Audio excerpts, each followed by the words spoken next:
Anina manadena kirtaniya sada hari.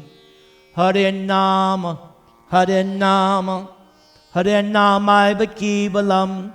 Kalo nastyeva, nastyeva, nastyeva gatiranyata. May Lord Chaitanya Mahaprabhu fill your hearts with the love of God, and may you feel peace and happiness within. Welcome to the monthly Radha Raman Namahat program.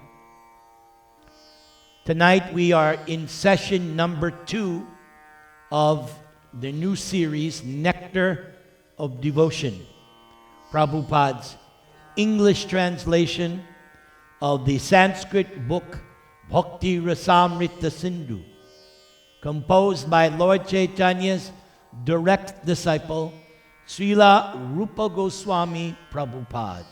Sri Chaitanya Mano Bhishtam Sthapitam Yena Bhutale Swayam Rupa Pada Kama Dadati Swa Padantikam. So, we left off, we're still in the preface, and we are continuing. If you're ready to proceed, please repeat after me. Jai Srila Prabhupada. Bhakti Ras, however, the mellow relished in the transcendental loving service of the Lord, does not finish with the end of life. It continues perpetually and is therefore called Amrita. Everybody say that word, please. That which does not die but exists eternally. And this is confirmed in all Vedic literature. So here is something to really meditate on. That whatever devotional service we do is eternally there in your spiritual bank account. Nobody can touch it. The only way you can spoil your account is by committing offenses. And the most grievous offense, Guru Aparad. That's why we 3 times, 3 Sandhyam, we offer respects to our spiritual master. Here in this temple, we have our founder Acharya, A.C. Bhaktivedanta Swami Srila Prabhupada. Therefore, I must speak his Vani, not my own, not anybody else's. Prabhupada Vani. So keep in mind, whatever devotional service you do is eternal. If you commit offense, the funds are frozen. But if you make up, then your funds, you have access to your funds. Everybody chant the Maha Mantra, please.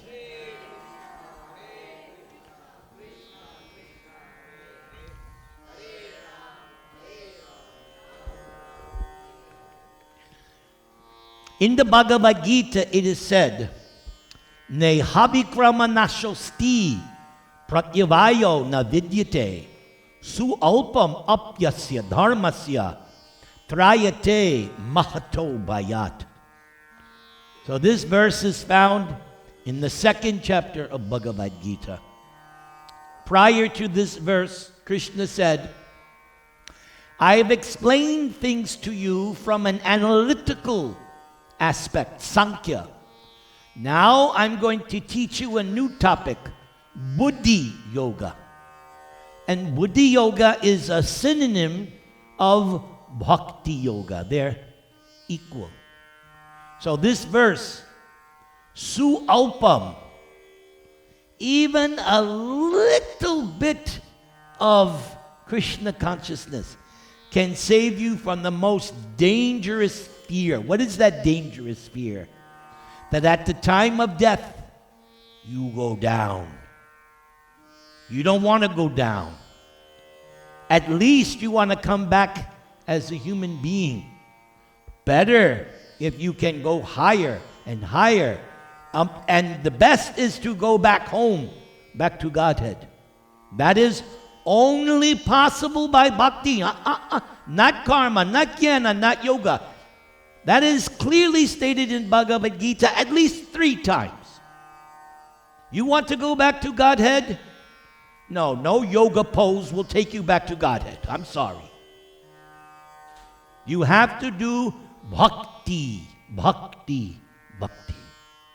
So here it says, a little bit can at least, again give you human birth so that you can resume your studies in spiritual life. A little bit advancement in bhakti ras can save the devotee from the greatest danger, that of missing the opportunity for human life. The rasas derived from our feelings in social life, family life, or in a greater family life known as altruism, philanthropy, nationalism, socialism, communism, Trump, etc. They do not guarantee that one's next life will be as a human being. We prepare our next life by our actual activities in this life. So that is why we are told, read Bhagavad Gita, what, once a year? How often? Every day. Why? Because you have to know what you should and should not do. That is the major problem in the world today. People are confused. Should I do this or should I not do this? And if you make the wrong decisions, investigation. Don't make the wrong decisions. Study Bhagavad Gita so you know what to do, what not to do. We prepare our next life by our actual activities in the present life. A living entity is offered a particular type of body as a result of one's actions in the present body. These activities are taken into account by a superior authority known as Daiva. Everybody say. That Prabhupada here is quoting from chapter 18 of Bhagavad Gita. The ultimate deciding factor, as he says here, the authority of God, which is infallible. God does not make any mistakes. So his authority, that's the final. This Daiva is explained in Bhagavad Gita as the prime cause of everything. Here is the verse Prabhupada's referring to in the 18th chapter. Adishtanang tata karta karanang cha pritag vidham vividhascha pritak chesta daivam chaivatra panchamam. So there are 5 causes determining the outcome of any activity. First, the place of action, the body. Next, the performer, the various senses, the many different kinds of endeavor, and ultimately, super soul. Who is super soul? He's Krishna dwelling in your heart. That is mentioned at least 5 times in Bhagavad Gita.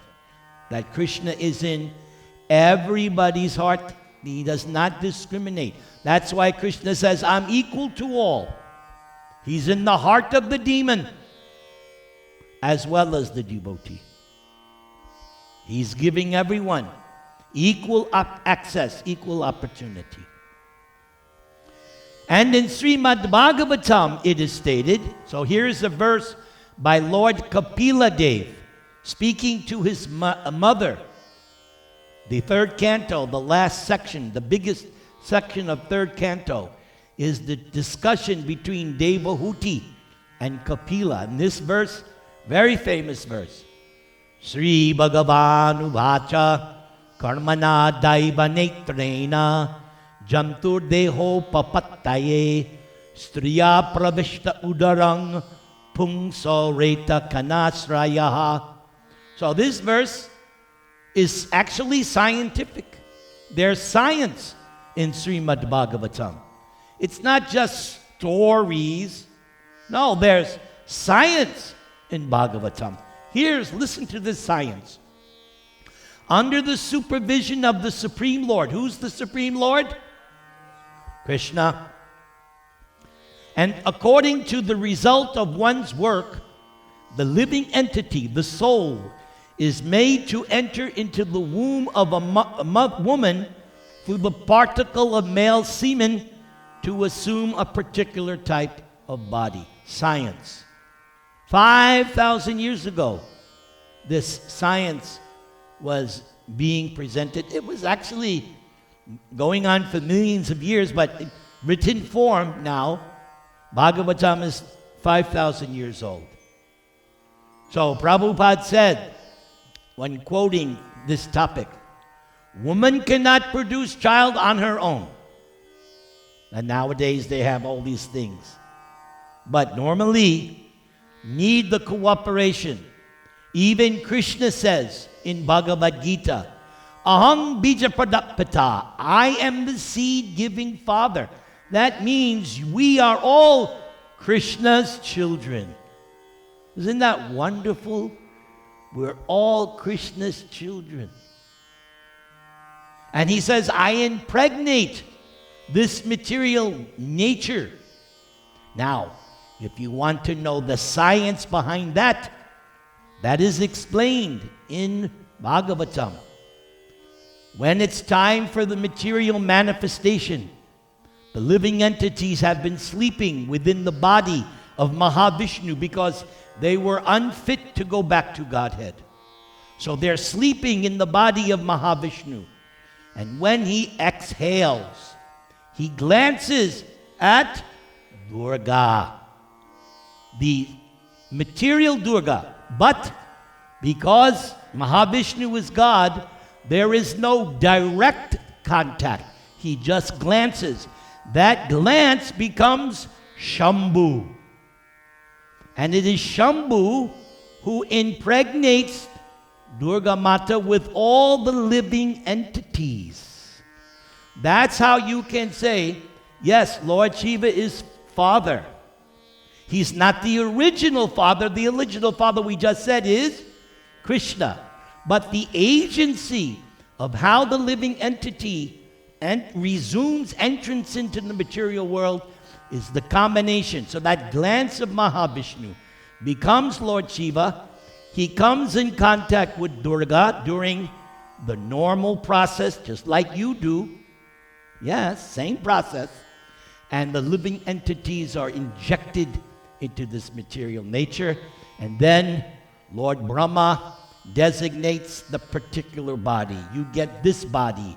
You get that. But everybody's body is different. Trust me, you don't want this body. There's an expression in America, the grass is always greener. So we see some movie star, we think, oh, if I had that body. No. Be happy with what you got. Because this is the one that you earned and deserved. This is the one. Now, if you don't like it, here's the opportunity to improve it. The bhakti process is the way to guarantee that your next life is pakka. Who wants a pakka next life? Then do bhakti. Your next life will be perfecto. Thus a man takes the next body by daiva netrena, which means by the supervision of the authority of the Supreme. In an ordinary sense, daiva is explained as destiny. Daiva supervision gives us a body selected from 8,400,000 forms. Only 400,000 are human. Out of those, smaller number is civilized. And smaller than that, I'm not going to puff you up, but Bhagavatam says, if you take your birth in the Indian body, that's the best one. Now everybody likes me, huh? I'm pro-Hindu. I am speaking what Shastra says. I'm not just trying to tickle you. My job, speak the truth. A good friend of mine told me many years ago, speak truth. I've taken that instruction very seriously. The choice does not depend on our selection, but is awarded to us according to our destiny. Yes, you go shopping for a car. If you can't afford a Tesla, why want a Tesla? You got to be able to pay for it. So similarly, the body that we got, that was what we could afford based on pious or devotional activities. So, whatever life we have, we got nobody to blame but ourselves. Don't blame anybody else. You got that life, you got that body. You earned it from before. Now, clear it up, rectify, purify, get the best next body. The best next body is not the body of Indra or even Brahma. The best next body is your original body, which is spiritual. And it can be somewhere on Vaikuntha where you worship God in his four-armed Narayan, everybody say. Or if you're even more advanced, you go to Krishna's planet, and there you can dance with him. Who wants to dance with Krishna? And yes, and eat with Krishna, and play with Krishna, or serve Krishna, or just even, oh my God, Krishna is amazing. All the rasas are there with Krishna. If our body at present is engaged in the activities of Krishna consciousness, then it